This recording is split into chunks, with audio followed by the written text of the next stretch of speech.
Vamos a retomar el estudio que estamos haciendo de el Evangelio según San Marcos en este proyecto que se llama el Judaísmo del Nuevo Testamento. Ahora, después de haber estudiado ya 7 capítulos, vámonos para el octavo capítulo. Pues la metodología que hemos seguido, comienzo con la lectura. Para esto estoy usando la versión Nácar Colunga de la iglesia, obviamente de la iglesia católica. Y de ahí que doy lectura, entro a la explicación del contenido. Capítulo 8, versículo 1. En aquellos días, hallándose otra vez rodeado por una gran muchedumbre que no tenía qué comer, llamó a los discípulos y les dijo: Tengo compasión de la muchedumbre, porque ya hace 3 días que me siguen y no tienen que comer. Y si los despido en ayunas para sus casas, desfallecerán en el camino, y algunos de ellos son de lejos. Y sus discípulos le respondieron: ¿Y cómo podría saciárseles de pan aquí en el desierto? Y les preguntó: ¿Cuántos panes tenéis? Dijeron: 7. Y mandó a la muchedumbre recostarse sobre la tierra, y tomando los 7 panes, dando gracias, los partió y los dio a sus discípulos para que los sirviesen, y sirvieron a la muchedumbre, y tenían unos pocos pececillos, y dando gracias dijo que los sirviesen también. Y comieron y se saciaron, y recogieron de los mendrugos que sobraron 7 cestos. Eran 4000, y los despidió. Una vez más, aquí se detalla por Marcos un, eh, un milagro más. Les he dado a conocer que los milagros que se relatan en toda la Torah, es decir, los que ejecuta los profetas en la antigüedad, lo que hace Moshe Rabenu en la antigüedad, se prolonga también hacia, hacia este tiempo en el cual no hay documentos como tal escritos, pero no solamente Jesús lleva a cabo milagros, muchos otros hombres también llevan a cabo milagros. Todos estos milagros que se llevan a cabo en el relato de la Torá, en primer lugar, es porque hay un poder que viene de parte del cielo que Hashem ha delegado a estos hombres. Como dice el Talmud, les ha prestado las llaves a ciertos hombres. Esto está en el Masejet Tanit. Le ha prestado las llaves de poder a ciertos hombres para que ejecuten este tipo de maravillas. Número uno. Número dos, porque va a depender de la fe de la persona a la cual se está por entregar ese milagro, está en ocasión de recibir tal milagro.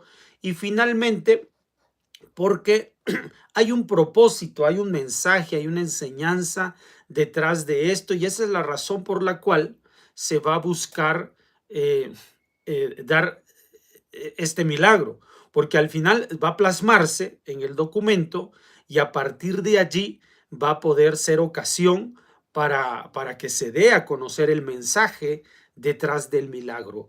Y esta es la principal, esto es lo principal. Tal vez a todos nos maraville el hecho del milagro, pero lo principal es el mensaje que se encuentra detrás de ello. Así que esto es lo que encierra una vez más este milagro. Continúo. Subiendo luego a la barca con sus discípulos, vino a la región de Dalmanuta, y salieron los fariseos que comenzaron a disputar con él, pidiéndole para probarle señales del cielo. Y exhalando un profundo suspiro, dijo: ¿Por qué esta generación pide una señal? En verdad os digo que no se le dará ninguna. Y dejándolo, subió de nuevo a la barca y se dirigió a la otra ribera. Aquí la situación. Vamos a ver que después de un milagro, como se ha dado de la multiplicación de los panes, Jesús se está moviendo en toda la región de Galilea. De la región de Galilea hacia el norte y hacia el sur, en las dos riberas, la ribera oriental y la ribera oriental y la ribera occidental en Galilea. Y cada uno de estos es un escenario que también trae algo a significar. Vamos a ver cómo los fariseos, que en esta ocasión están pidiendo señal, no participan, no están presentes en la multiplicación de los panes, ni en la primera ocasión, ni en esta segunda ocasión. Por esto ellos jamás intervienen como para decir por qué esto está ocurriendo. ¿Está bien? Así, así que, eh, así que el mensaje que ellos están pidiendo, solicitando, es que haya una señal. Pero pues obviamente al no estar presentes en este momento del milagro de los panes, desconocen la señal, mas la señal ya debe haber sido observada por los discípulos, principalmente sus discípulos más cercanos.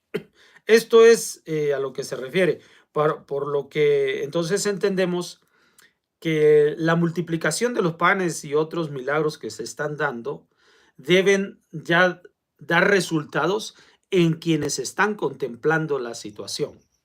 Como les digo, los milagros encierran sobre todo una enseñanza. Esto es lo que se va a redactar a continuación. A partir del 14, se olvidaron de tomar consigo panes y no tenían en la barca sino un pan, y les recomendaba diciendo: mirad de guardaros del fermento de los fariseos y del fermento de Herodes. Y ellos iban discurriendo entre sí que no tenían panes. Y conociéndolo él, les dijo: ¿qué caviláis de que no tenéis panes? ¿Aún no entendéis ni caéis en la cuenta? ¿Tenéis vuestro corazón embotado? Teniendo ojos no veis, y teniendo oídos no oís. ¿Ya no os acordáis de cuando partí los 5 panes a los 5,000 hombres? ¿Cuántos cestos llenos de sobras recogisteis? Dijéronle: 12. Cuando los 7 a los 4,000, ¿cuántos cestos llenos de mendrugos recogiste? Y les dijo: 7. Y les dijo: pues aún no caéis en la cuenta. Como les estoy dando a conocer, los discípulos ya sí están contemplando, ellos sí son testimonios, son testigos directos de la multiplicación de los panes, a diferencia de los fariseos, quienes no fueron testigos y están pidiendo una señal. Entonces, la multiplicación de los panes es una señal que deben saber interpretar los discípulos. A continuación se menciona: se olvidaron de tomar consigo panes y no tenían en la barca sino un solo pan. Sí, tienen un solo pan para todos los discípulos que están en la barca. Calculamos que están todos, son los 13, los 12 discípulos y Jesús. Por lo tanto, se les recomendaba diciendo, él les recomendaba diciendo que se abstengan de tener del fermento de los fariseos y los herodianos. Los discípulos en su pensamiento se dan cuenta que están en escasez de alimento. Los fariseos y los herodianos, ¿cuál es su relación en cuanto a sustento con el pueblo? Es la de extraer el sustento del pueblo.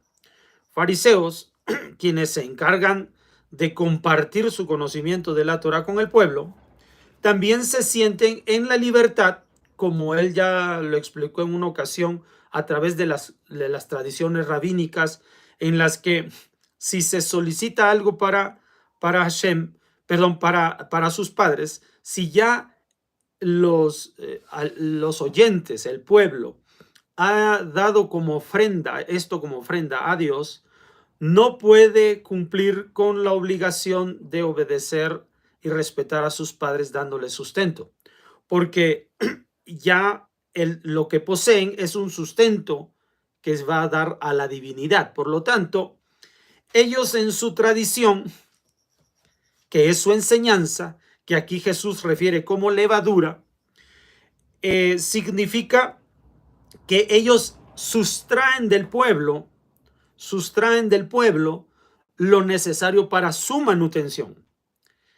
Lo mismo hacen los herodianos, que son los herodianos, los seguidores de Herodes, es decir, el impuesto. Unos piden el impuesto, este es el fermento, el impuesto, y otros piden la ofrenda para Dios. Ambas son situaciones que les retiran el sustento a la gente. ¿Bien? Esa es la levadura de fariseos y herodianos. A diferencia de esto, entonces los discípulos están pensando de ese modo. ¿A quién le vamos a ir a pedir para que nosotros tengamos para sustento? Al formato fariseo o al formato herodiano. Pero ya vemos que Jesús dice, no, Él no está aquí para sustraer, sino más bien para dar, para compartir lo que tienen para con el pueblo. Por eso es que Él les explica. Y conociendo, Él les dijo, ¿qué caviláis de que no tenéis panes? O sea, están pensando pedirle a la gente, ¿aún no entendéis ni caéis en la cuenta que están ellos para servir al pueblo y no para ser servido por el pueblo? Tenéis vuestro corazón embotado, están mal. El ministerio que está levantando Jesús no es al igual que fariseos y el de herodianos, quienes buscan sustraer del pueblo. Más aquí lo que quiere Jesús está enseñando compartir con el pueblo. ¿Cómo sabemos que quiere decir que hablar de compartir con el pueblo? Teniendo ojos no veis, teniendo oídos no oís. O sea, no están captando la idea central del mensaje. Ya no os acordáis de cuando partí los 5 panes. Él partió, dividió, compartió lo poco que tiene, lo comparte con los demás. A diferencia de la levadura de fariseos y de herodianos que buscan recoger del pueblo. Aquí Jesús está preocupado por la necesidad de las personas y por eso dice, vamos a darles, vamos a compartirles. Esto es el mensaje principal, que siempre que ocurre un milagro, se va a dar porque hay un mensaje que tiene que plasmarse y que tiene que darse a conocer hacia el futuro. Esto es lo que hace Marcos. Así, ¿ya nos acordáis de cuando partí los 5 panes a los 5,000 hombres? ¿Cuántos estos de sobras recogiste? Dijeron 12. Bueno, estos números que se van a dar a conocer ahora, es desde lo poco, va a haber una división, aun cuando se escribe como la multiplicación de los panes, porque se multiplica. En realidad lo que hace es tomar unos pocos y dividirlo, es decir, compartir lo poco que tiene. Se lo da a una gran cantidad de gente. Ahora, el primer milagro ocurre en una región donde hay abundancia de personas creyentes. Son pocas, son muchas personas creyentes en esa región. Porque está en el lado occidental del lago de Galilea. Por eso es que allí hay un número mayor de judíos. Tal vez no son tan practicantes de la Torá, de seguir a Hashem, pero son ciudades conocidas como ciudades judías.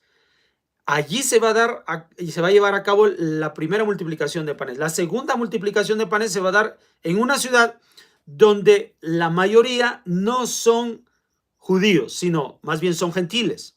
O sea, no son practicantes de la fe de Israel. Estos dos lugares precisamente tienen un vínculo con el número de de los peces y de las obras, perdón, de los panes y de las obras. En la primera dice, ya no os acordáis de cuando partí los 5 panes a los 5,000 hombres, ¿cuántos cestos llenos de sobra recogiste? Dijeron 12. 5, 12. ¿Por qué 5? Porque 5 es un número que tiene que ver con la Torá, con los 5 libros de Moshe, la Torá. Es decir, gente que está en vínculo con la Torá, son 5,000. ¿Cuántas cestas recogieron de sobras? 12, en relación con las 12 tribus de Israel. En cambio, la otra ciudad en la que se van a dar la multiplicación de pan en segunda ocasión, pero que está en una ciudad más bien de gentiles, y cuando los 7 a los 4,000, ¿cuántos cestos llenos de mendrugos recogiste? Le dijeron 7, y les dijo, pues aún no caéis en la cuenta. Estos 7 está en relación a los 7 pueblos que son ajenos a la tierra, a las bendiciones de Hashem, pero que son los 7 pueblos que ocupaban la tierra de Canaán en los días de Moshe.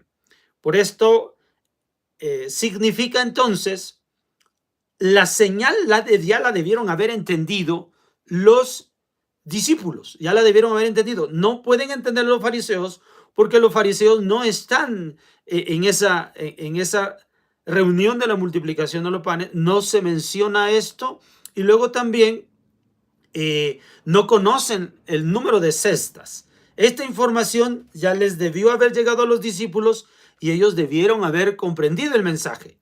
Así que delante de ellos se encuentran la señal que los fariseos piden, pero no pueden recibir. Mas los que sí ya deben de recibir ese mensaje y esa señal son los discípulos. O sea, pero él se da cuenta que no han comprendido el mensaje. Ahora nosotros debemos entender el mensaje. ¿Cuál es el mensaje? Que Jesús está haciendo en primer lugar para la comunidad judía y en segundo lugar para las naciones del mundo.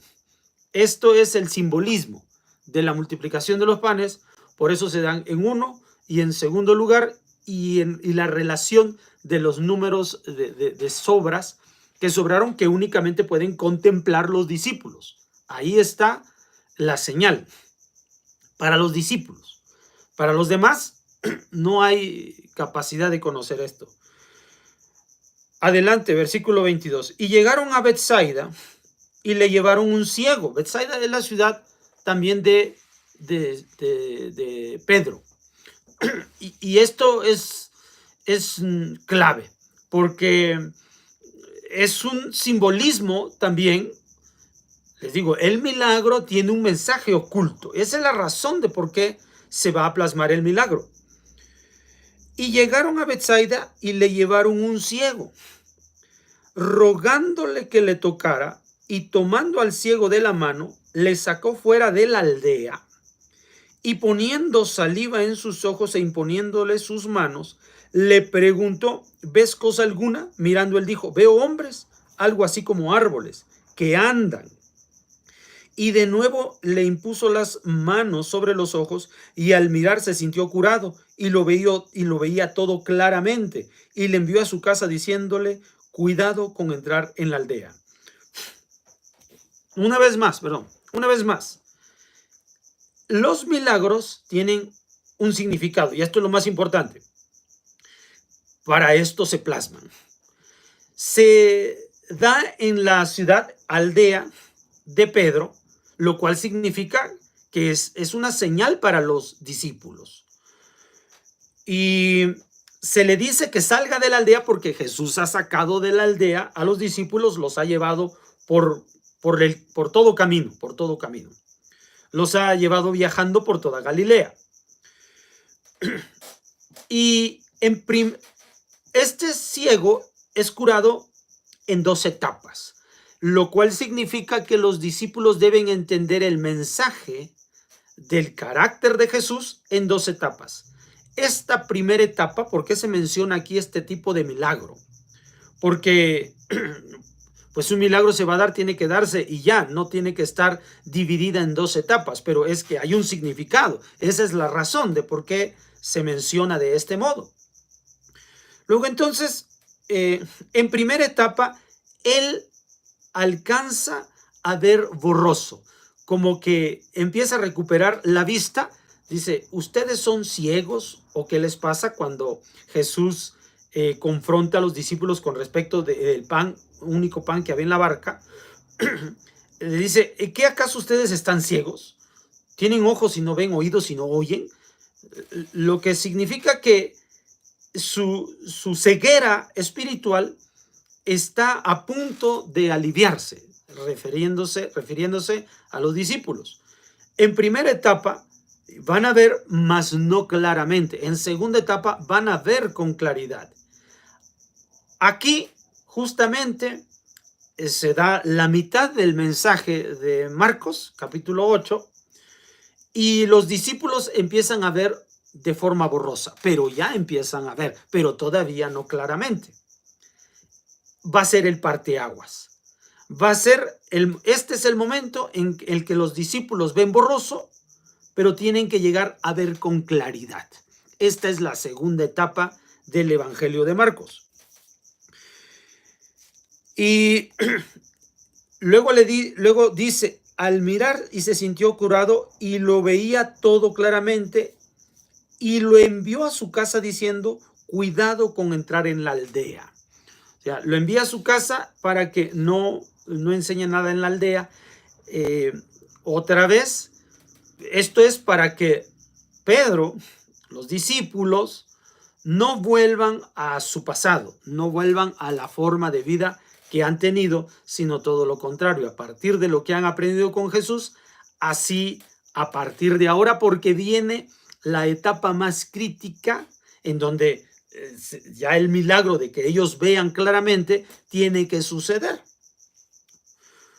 Porque aquí va a comenzar el momento en que Jesús va a abandonar Galilea para ir a Jerusalén. Y esta es la segunda etapa. Ahí es donde van a ver con claridad quién es Él.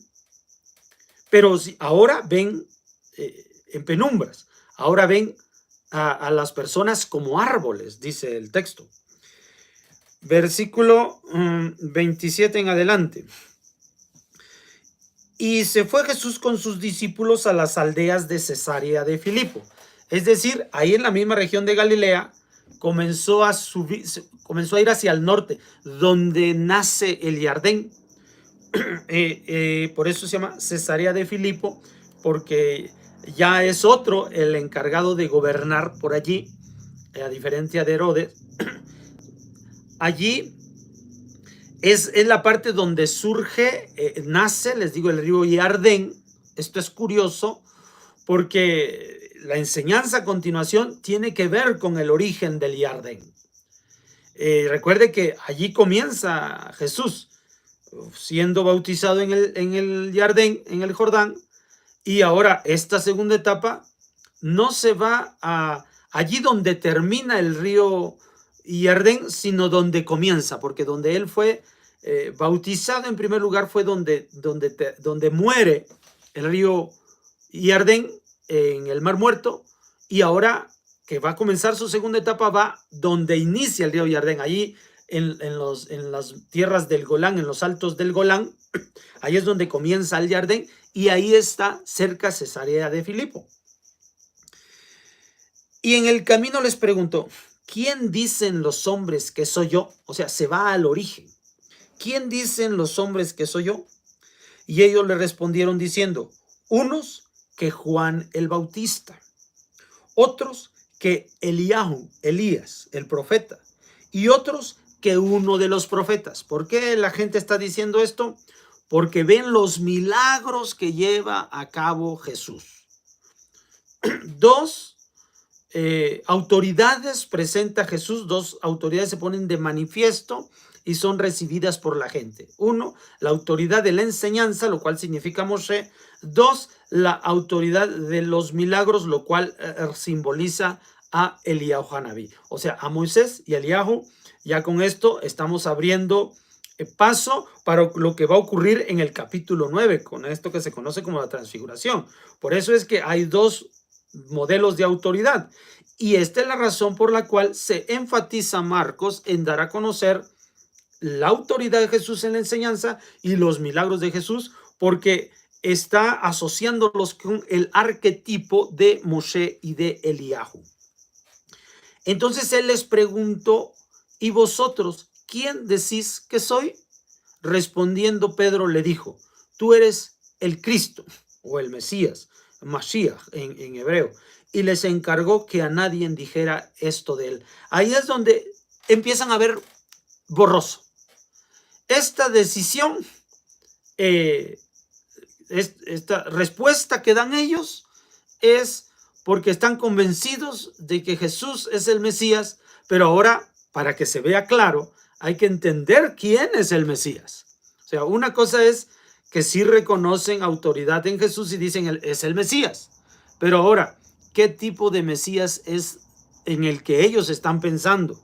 Por esta razón, inmediatamente, y comenzó a enseñarles cómo era preciso que el Hijo del Hombre padeciese mucho y que fuese rechazado por los ancianos y los príncipes de los sacerdotes y los escribas, y que fuese muerto y resucitase después de 3 días.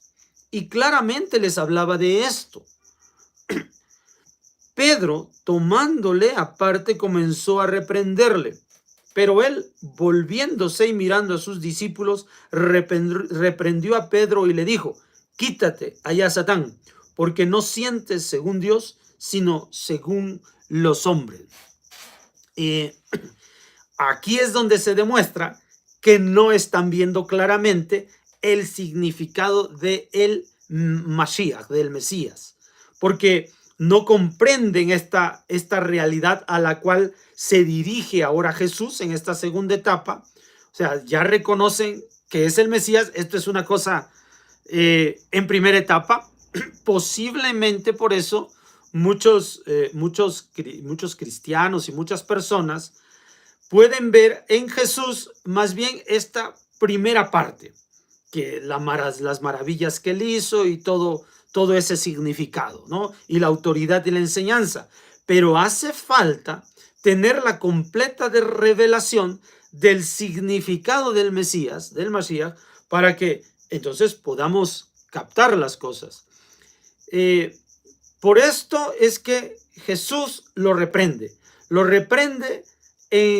relacionándolo con Satán, con el adversario.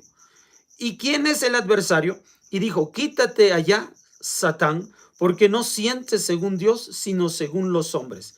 Este Satán se refiere al Yetzer Hara, a la inclinación al mal, al deseo instintivo que el hombre tiene por conservar lo suyo propio,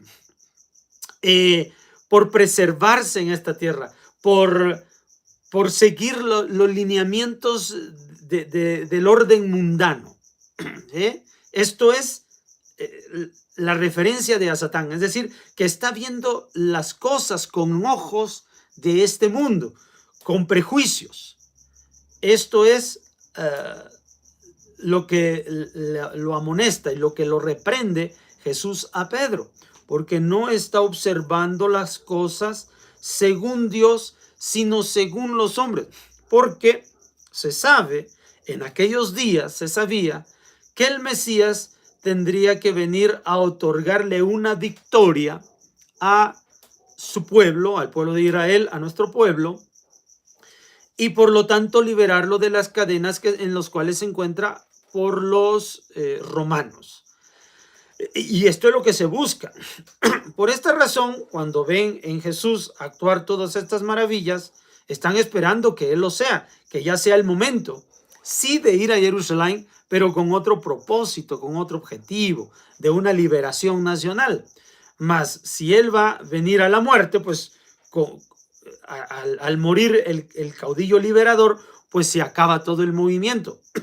Mas Jesús dice, no, aquí se abrirá, pero ahora deben de entender el significado del Mesías, es lo que está diciendo Jesús.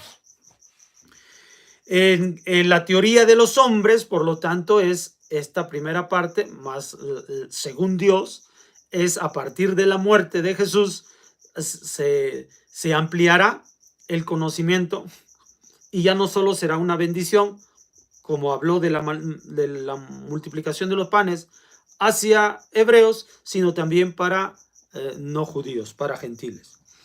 Y finalmente, del versículo 34 al 38, y llamando a la muchedumbre y a los discípulos les dijo, si alguno quiere venir en pos de mí, niéguese a sí mismo, tome su cruz y sígame, pues quien quisiere salvar su vida la perderá, y quien perdiere la vida por mí y el evangelio, ese la salvará.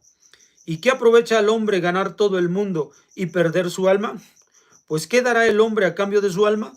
Porque si alguien se avergonzare de mí y de mis palabras ante esta generación adúltera y pecadora, también el Hijo del Hombre se avergonzará de él cuando venga en la gloria del Padre con los santos ángeles. Entonces comienza el camino, la última etapa del camino hacia Jerusalén, en la cual él está apostando su vida para que todo el mundo alcance, bueno, estará apostando su vida para que todo el mundo alcance la libertad, la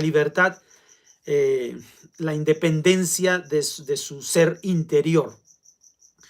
Y a esto los invita a todos.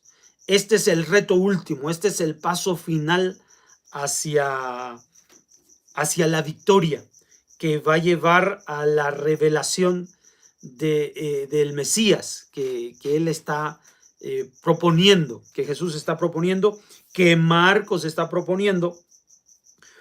Por lo tanto, así como su vida es un objeto de servicio para el bien de los demás, sus seguidores deben evadir la levadura de los fariseos y de los herodianos, que se sirven del pueblo.